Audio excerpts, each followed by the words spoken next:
అంగట్లో అన్ని ఉన్న అల్లుడి నోట్లో శని అనే సామెత వాడుకలోకి ఎలా వచ్చింది? అనంతమైన జ్ఞానాన్ని తెలుగువారు సులభంగా చెప్పారు సామెతల రూపంలో. ఏదో సామెత చెప్పినట్టు అది కూడా ఒక సామెత.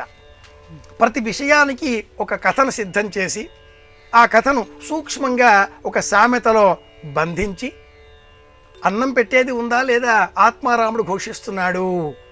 ఇది ఇడియమాటిక్ లాంగ్వేజ్, పారిభాషిక పదజాలం.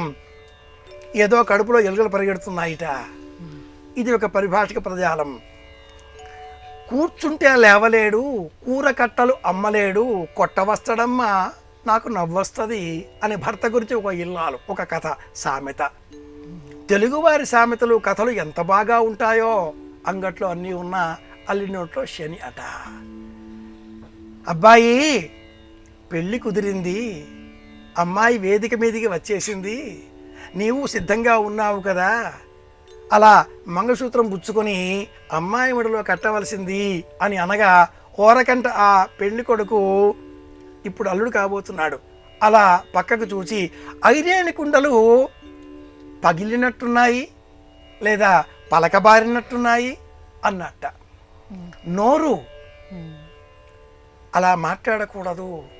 నా శ్లీలంకి ఈర్తయే దేత ఏవ దేవత ప్రీణాతి అని వేదవాక్కు. అంతా సిద్ధంగా ఉంది, ఏదో ఒకటి అడ్డుపడింది. అలాంటి సందర్భాలలో అంగట్లో అన్నీ ఉన్న అల్లి నోట్లో శని అని ఓ మాట మనవాడు చెబుతారు. చక్కగా కూరగాయలు కత్తిరించుకొని కుక్కర్లో బియ్యం పోసి కడిగి పెట్టి మరి ఒక బాణలిలో నూనె వేసి పోపు గింజలు ముందు పెట్టుకొని తరిగిన ఆ కూరగాయలు కడిగి శుభ్రం చేసి ఆరబెట్టుకున్నవి కూడా ఎదరబెట్టుకొని కరివేపాకు అన్నీ సిద్ధం చేసుకున్న ఇల్లాలు లైటర్ తీసుకొని అలా వెలిగించేసరికి వెలగలేదు, సిలిండర్ అయిపోయింది. సిలిండర్ రెండవది బుక్ చేయలేదు. అల్లి నోట్లో శని అంటే ఇలా ఉంటుంది అన్నట్లుగా మన వాళ్ళు చెబుతూ ఉంటారు.